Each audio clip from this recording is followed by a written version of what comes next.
Yeah. Hello, my name is Cesar Alvarado. I am the UC Merced Chief Campus Counsel. That means that I handle all the legal affairs for the campus on behalf of the university, and I work with the University of California as a whole. So when you were a I'm child, did you ever see yourself becoming a lawyer? No, in fact, I wanted to be a carpenter, but that's because I grew up in a small town in El Salvador, and there were no lawyers for me to look up to. But I did. There was a carpenter, and he owned a shop, and this carpenter would make little toys, including kind of traditional toys like a yo-yo and a top that you would throw down, and it was creative work.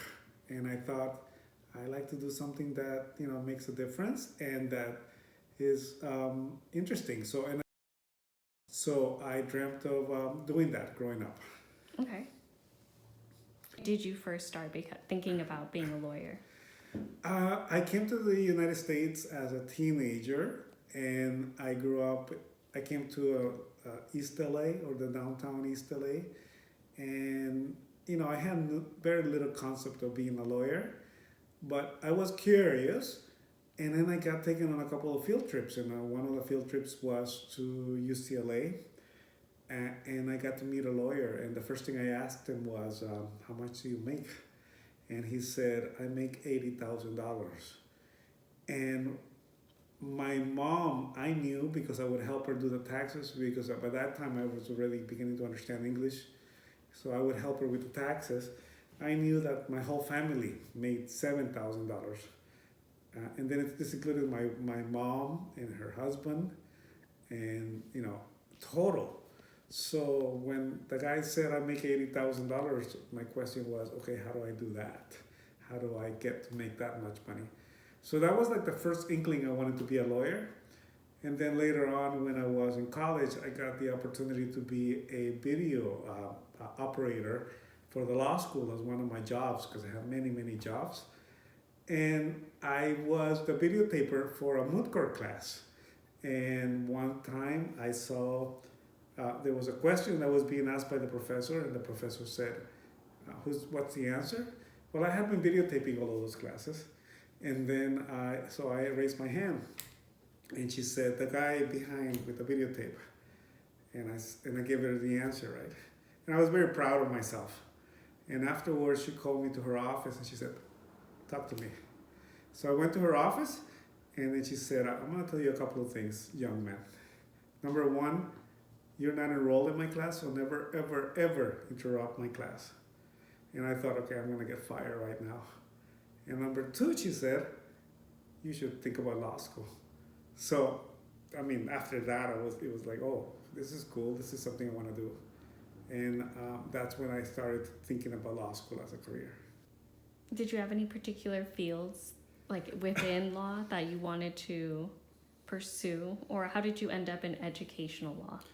Right. So currently, I am actually the Chief Campus Counsel for UC Merced, and which means that I am the campus lawyer, and I run all legal matters when it comes to the campus, including basically touching upon every aspect, from the operational aspect to the facilities, all the way through to governance, compliance, as well as any legal issues. And I'm the only one who works at UC Merced, so essentially it's a one-man shop.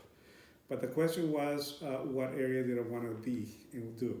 So when I was growing up, I was an immigrant, and I was an illegal immigrant originally. So I wanted to do immigration law, and that was what I set out in my head that I wanted to do. Except that when I got to law school, after learning English, going to college, and going through a lot of obstacles just to get there, when I got there, I told my immigration lawyer, I said, Professor, I'd love to be an immigration lawyer. What advice can you give me? And she looked at me and she said, are you married to a doctor? And I said, what do you mean?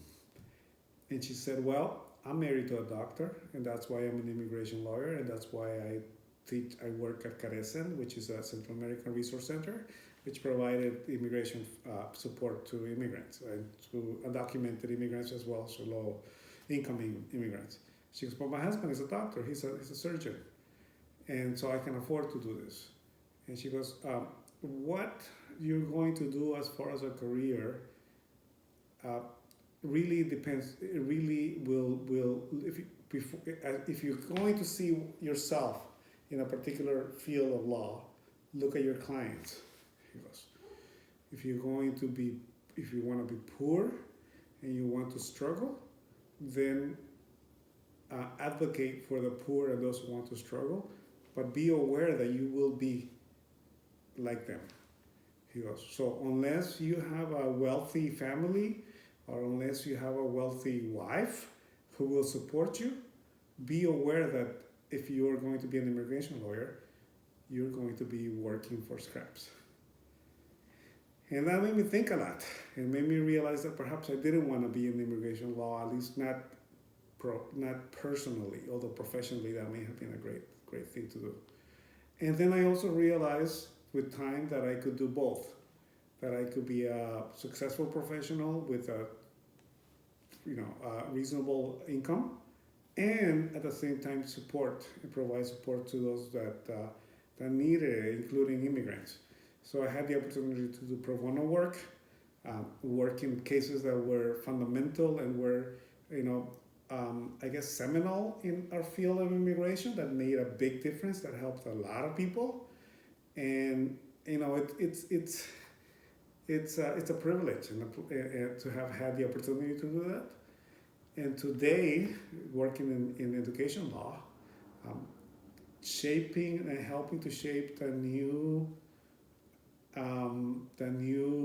generations, the young people, and looking around and seeing young people who look like me, who came from the same places that I did, who struggled through the same things that I did, who had to overcome so much, and to be able to give them that opportunity is priceless.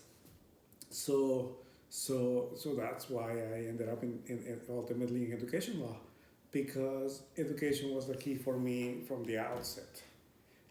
It was not only the key, but really it was the fundamental reason why I am where I am. And I would not have been here were it not for that. Okay. All right, thank you.